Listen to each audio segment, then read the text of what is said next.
Well, you might remember I was reading up this article that Tonga is owing China a lot of money. That could be a reason for why they did what they did, or maybe a strategic reason for why they did what they did, meaning to put up some kind of wall in the ocean for preventing U.S. troops, U.S. Navy, to advance in a coming conflict, because we have a conflict coming. But there might be a change of events here. I have a comment I just received on my video, Tonga eruption, possible nuclear detonation. That was my first video I made regarding this, because I knew this was a nuclear blast. There's no question about it.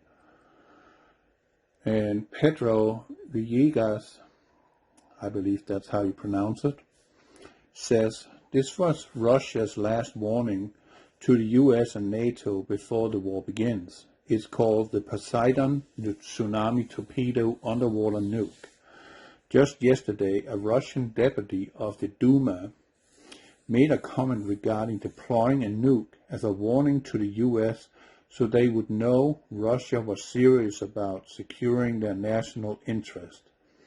The Russian sub that were there to carry these torpedoes were to be deployed this past fall.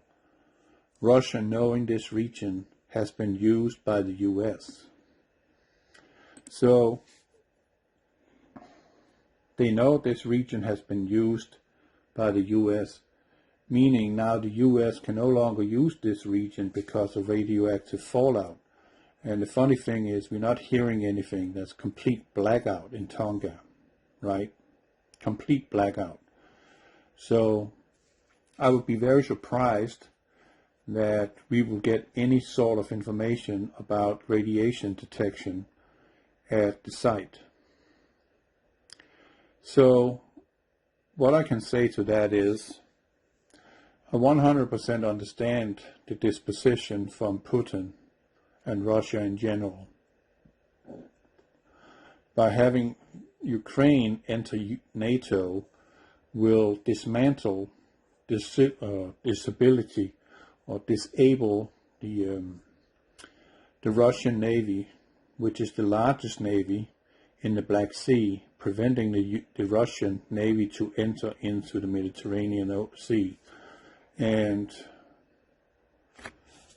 I must honestly say, from a strategic standpoint, I would get pretty upset too. I would get pretty alert, and I would actually do something about it.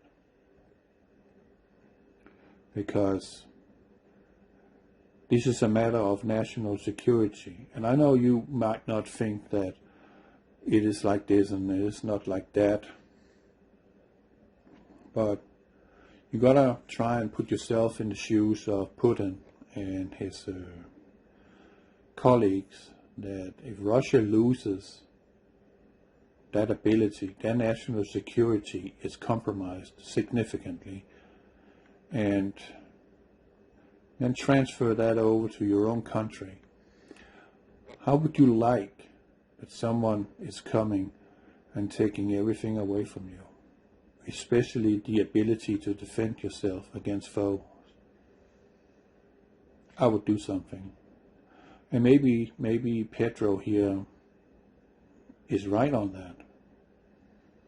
Now this is a warning shot from the Russians telling America, this is what we're going to do. You are going to take Ukraine into NATO, interfere with national security of our nation. Look at that mushroom cloud you have on TV now. This is what we are going to do to you, America. And it plays right into the hands of the tribulation. That war is coming. There's no question about it, and it might just be this year. Or it might be next year. We don't know. But I can assure you the tensions are high. I can assure you the war will commence. We just don't have a time frame on it, but it will happen. Whether you like the truth or not, it will happen. So again, I would like to say to you, get your house in order. This is getting very serious. And if this is a warning shot, a shot over the bow to show the Russians' might and their resolution to this, then we need to take heed. No question about it. God bless you. Over and out from Texas.